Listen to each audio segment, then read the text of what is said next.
Good morning, students. Today, in our 12th English, we will continue our second chapter, a room 10 by 8. A room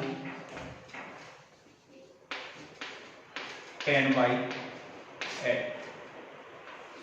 Written by K.S. Google. K.S. Google की बात की जाने माने English and Punjabi writer थे। English and Punjabi writer थे। इनकी एक short story है A Room 10 by 8 that we just studied about the theme of the story in our previous class. A Room 10 by 8 वापस थोड़ा रिकैप करते हैं कि जो मेन कैरेक्टर हैं वो है मिसेस मलिक, मिस्टर मलिक और इनकी डॉटर इन लॉ।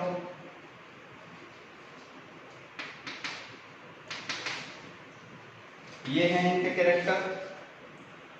इनकी मदर इन लॉ है, मिसेस मलिक की मदर इन लॉ है, यानी कि मदर ऑफ मिस्टर मलिक। ये कैरेक्टर है इस स्टोरी के।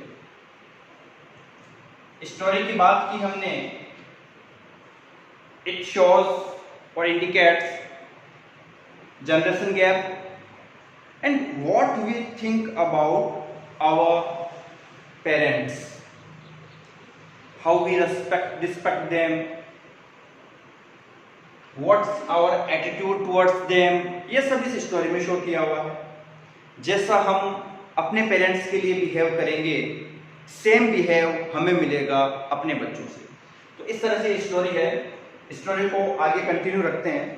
पढ़ा था हमने, लाइन टू लाइन एक्सप्लेनेशन कर रहे थे कि आर्किटेक्ट मिस्टर मलिक और मिसेस मलिक डिस्कस कर रहे हैं about the map of the newly build home. जो घर बनाने जा रहे हैं, which they are going to build, उसका जो मैप है, उसका जो प्लॉट पे किस तरह से मैप, किस तरह से मकान तैयार करना है, तो उसके बारे में डिस्कशन कर रहे होते हैं। मिसेस मलिक ने कई बार बोल दिया, 2-3 टाइम्स बोल दिया एक स्टोर रूम के लिए, it might B room 10 by 8, कि ये 10 by 8 का एक रूम हो सकता है।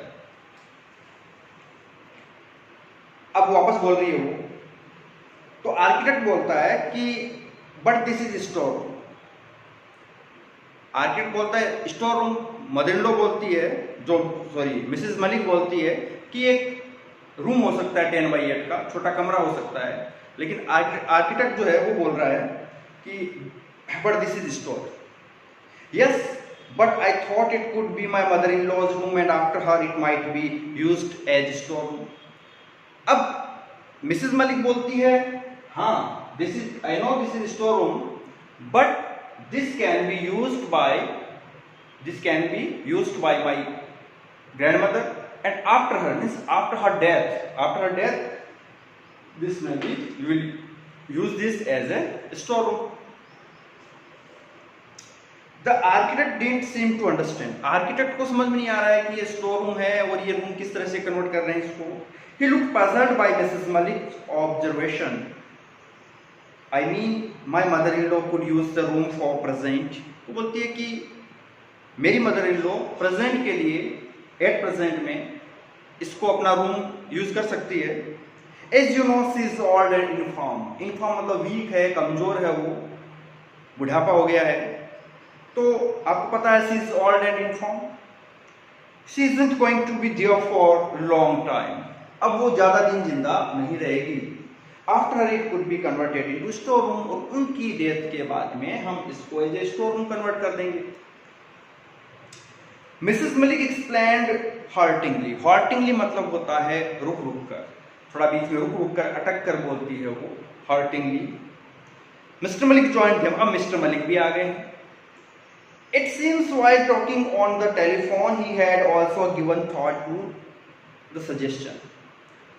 अब जब ऐसा लग रहा है कि वो पास वाले रूम में जब फोन पे बात कर रहे थे तो उन्होंने भी ये सुनी बात इनकी और अपना जो सजेशन है वो देने को तैयार हो विचार किया उन्होंने।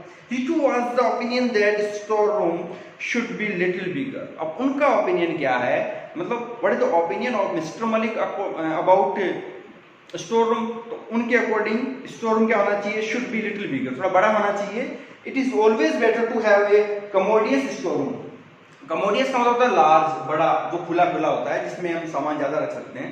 तो कमोडियस मतलब लार्ज हो गया। Store room show that one can move about the Trunks more freely. Trunks का मतलब होता है जो बॉक्स होते हैं अपने, जो आयरन के बॉक्स बने होते हैं, बड़े बड़े बक्से बने होते हैं, संदूक होते हैं, ये हम इजीली इधर से फ्रीली मूव कर सकते हैं। यानी कि स्टोर रूम छोटा होगा तो हम उसमें से सामान इधर उधर करने में परेशानी होती है। स्टोर रूम कुछ बड़ा होगा, लिटिल बिगर, कुछ बड़ा होगा, तो हम ट्रंक्स वगैरह है, दूसरा जो गुड्स हैं, सामान है, उनको इजीली मूव कर सकते हैं। Then it is also more convenient to keep it tidy। tidy का मतलब होता है साफ सुथरा, तो उसको टाइडी भी रख सकते हैं, उसको इजीली, जो रूम बड़ा होगा तो उसकी सफाई इजीली हो जाएगी, टाइडी रहेगा room.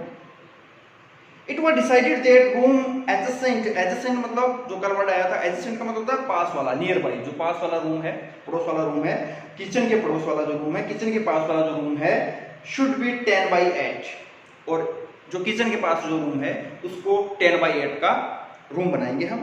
The courtyard would be little narrower. और इसकी वजह से जो कोर्टयार्ड है यानी कि जो आंगन है घर का, वो थोड़ा नैरोअर हो जाएगा, संकरा हो जाएगा, छोटा हो जाएगा। But that didn't matter much, लेकिन ये ज्यादा मैटर नहीं करता। All the rest had already been provided for and the plan was submitted for approval to corporation। जो म्युनिसिपल कॉर्पोरेशन है उसको वो नक्शा है जो अप्रूवल के लिए दे दिया। Mrs. Malik took an untiring interest in construction of the house। और जो हाउस का कंस्ट्रक्शन चल रहा है उसमें बिना थके वो हेल्प कर रही है, काम कर रही है, पूरा सपोर्ट कर रही है, कि फुल इंटरेस्ट ले रही है। She would be seen standing at the site। Site means जो प्लेस जहाँ पे कंस्ट्रक्शन चल रहा है, construction site, with her umbrella through out the day, पूरे दिन विद हर अम्ब्रेला वो वहां पे खड़ी रहती। शी सुपरवाइज्ड एवरी डिटेल, और हर डिटेल को वो सुपरवाइज करती। At times she would give a hand to masons. Mason होते हैं जो मिस्त्री, मैसन क्या होते हैं, जो काम करने वाले मिस्त्री होते हैं, मैसन। तो जो मैसन है, गिव हैंड, गिव हैंड का मतलब होता है help, to help. Give hand का मतलब क्या हो गया यहाँ पे, गिव हैंड, हाथ बटाना, यानी कि हेल्प, गिव हैंड हेल्प हो गया, हेल्प करती हूँ।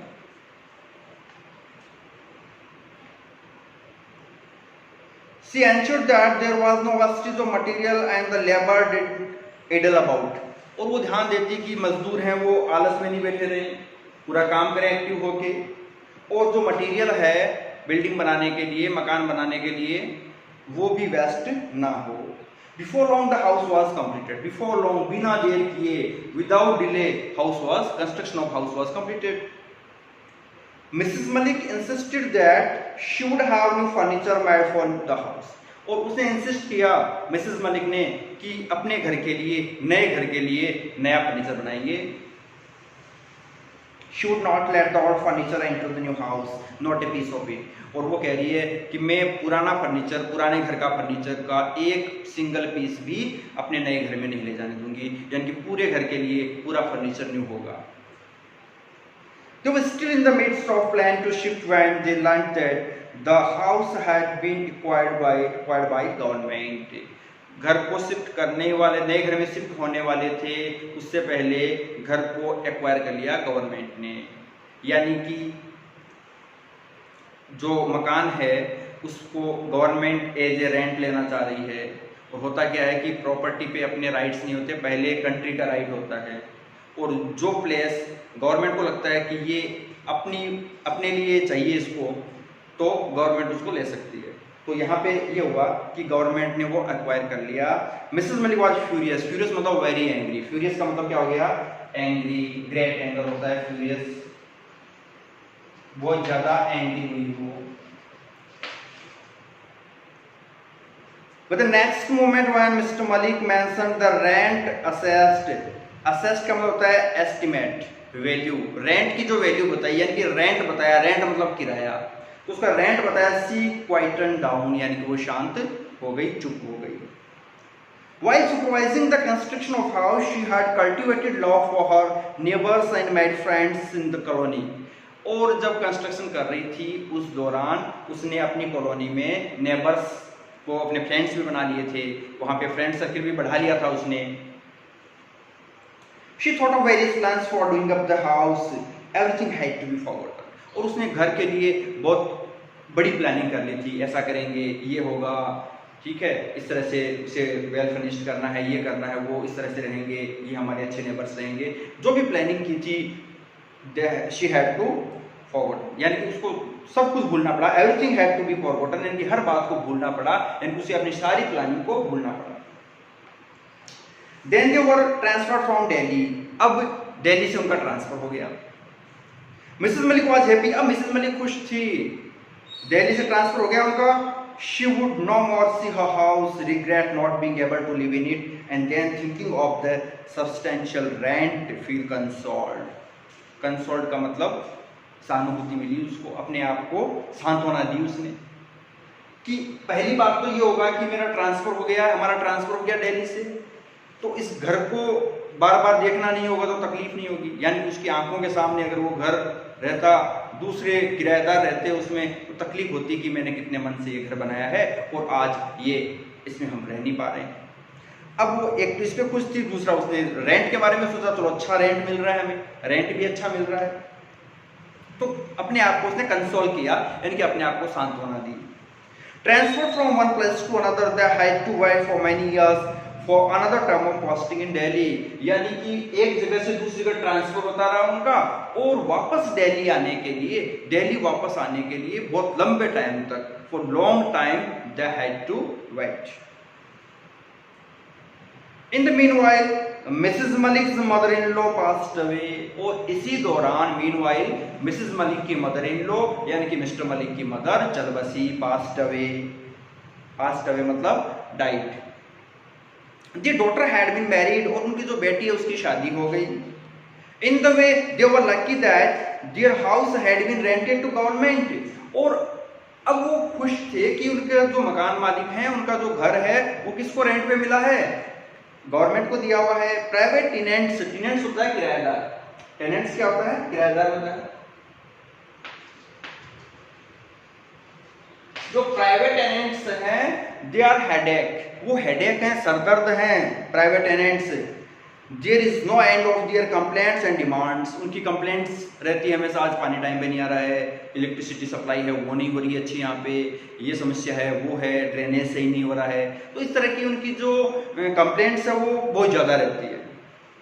And then they are more often than not irregular in payment of rent, और जो रेंट है, किराया है, वो भी टाइम पर नहीं देते वो, तो बड़ी हेडेक है ये। और वो खुश हैं कि हमारे जो किराएदार हैं, वो टेनेंट्स हैं, वो गवर्नमेंट है, टाइम पर उनका जो पेमेंट है वो आ जाता है। Mrs Malik's house having been requisitioned by government, requisition का मतलब होता है टेक ओवर, यानी उस पे किसने टेक ओवर कर रखा है, किसने ले रखा है उसको, गवर्नमेंट ने। The rent